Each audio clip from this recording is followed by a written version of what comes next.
question du jour, ou plutôt le sujet, c'est dur de faire une pause quand on en a besoin. Et effectivement, on aura remarqué, c'est justement dans les besoins ou dans les moments où on a vraiment besoin qu'on n'arrive pas à faire la pause.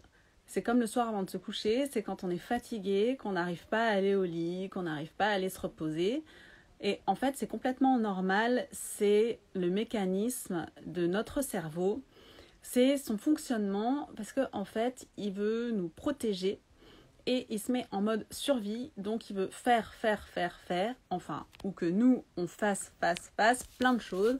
Comme ça, on ne ressent pas l'inconfort de toutes les émotions en fait qu'on peut ressentir.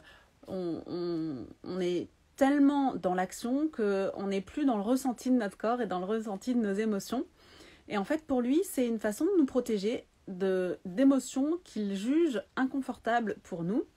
Et il pense que c'est plus confortable pour nous de faire plein de choses plutôt que de rester là à ressentir ces émotions parce que c'est l'inconnu pour lui. Et il se dit, mais si on ressent ces émotions, qu'est-ce qui peut bien se passer ?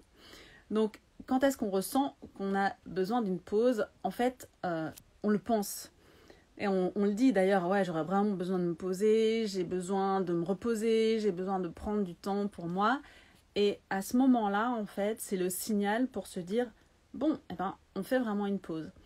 Donc, faire une pause, ça ne veut pas dire tout arrêter. Ça ne veut pas dire ne plus rien faire. Et c'est ça, en fait, qui fait peur à notre cerveau parce qu'il se dit, si on s'arrête, est-ce qu'on va recommencer ? Est-ce qu'on va réussir à repartir ?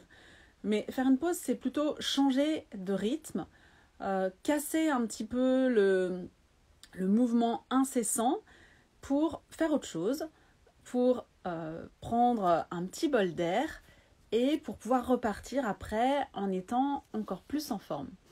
Donc là, alors, en fait, c'est une façon de prendre du recul par rapport à ce qu'on a dans notre tête, par rapport à ce qu'on a dans notre vie, à ce qu'on est vraiment en train de vivre au quotidien. J'ai envie de vous proposer une petite pratique, en tout cas quelque chose, une petite clé, ou même plutôt une grosse clé que j'utilise régulièrement et qui est super simple à mettre en place. C'est quand on a cette impression, ce sentiment qui nous vient de « bon là j'ai besoin d'une pause », et qu'on n'a pas forcément ni le temps, ni l'envie, ni l'opportunité de faire une sieste, quoique c'est super agréable et c'est super reposant. Hello à ceux qui arrivent encore. On peut se concentrer sur un point de notre corps. Ici, je vous propose de nous concentrer sur le front. Alors, ça peut être le front en général. Si on prend un point en particulier, c'est encore plus précis.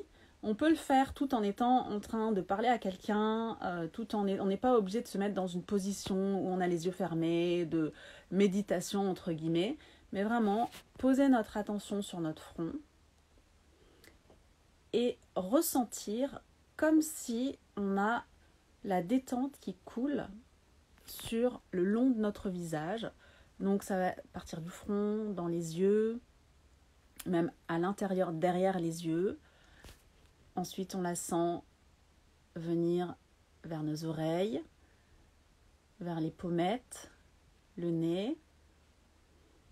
On la sent ressentir, couler le long des joues, dans notre bouche, le palais. On peut ressentir la détente aussi au niveau de notre langue. Et au fur et à mesure qu'on fait ça, on détend effectivement ces parties du corps, jusqu'à arriver dans la zone du cou.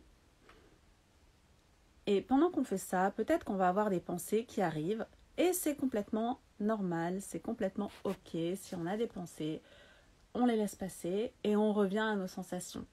On peut avoir des pensées de ce qu'on est en train de faire ou bien est-ce que c'est agréable ou pas, est-ce que je le fais bien. C'est des pensées, c'est normal, c'est le boulot de notre cerveau, c'est de créer des pensées. Mais nous, notre boulot, c'est de laisser passer ces pensées. Et ça nous permet déjà de redescendre, de faire tomber l'agitation, la pression. Et c'est ce qui va nous permettre de faire une mini-pause. Donc voilà pour le conseil pratique.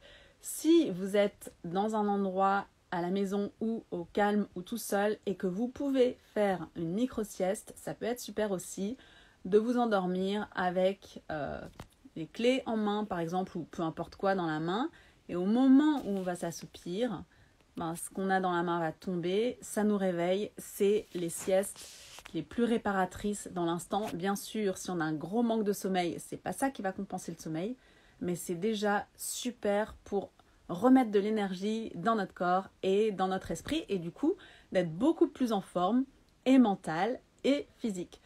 Je vous propose vraiment, je vous invite vraiment très fortement à essayer et à me dire ce que vous en pensez en commentaire. Je vous dis à tout bientôt, bonne semaine et bonne soirée.